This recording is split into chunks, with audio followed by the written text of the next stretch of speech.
Here's the news of the day for May 28th of 2025. Elroy Air appointed aviation veteran Dean Donovan to its board as it scales its autonomous Chaparral aircraft, aiming to revolutionize middle-mile logistics with faster, safer, and more efficient cargo delivery.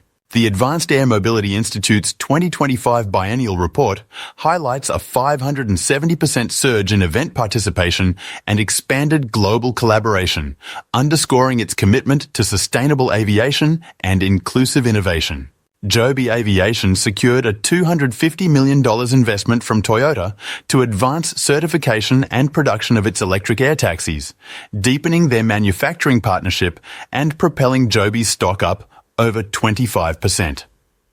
JOUAV unveiled its JOSC 700 intelligent VTOL drone hangar with AI-powered 24/7 autonomous operations, enabling remote missions, real-time analysis, and multi-hangar deployment.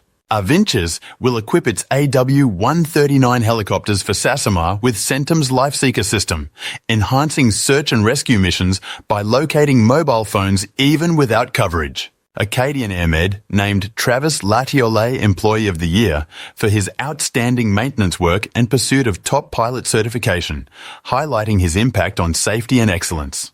Blue Flight and Hawk Aero Safety are launching a cloud-based safety system for crewed and uncrewed aviation, combining compliance expertise with drone-focused digital infrastructure. A Gulf News report warns that excessive regulatory caution in the US and Europe is delaying eVTOL progress, risking global competitiveness as Asia and the Middle East push ahead. Firefly Green Fuels secured investment from Builders Vision to scale its biosolids to SAF technology, aiming to supply Wizz Air with 525,000 tons of fuel over 15 years starting 2028.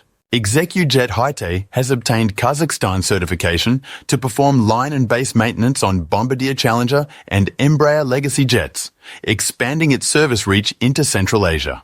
To learn more, follow us on YouTube, X, LinkedIn, Instagram, or visit us at avfoil.com/news.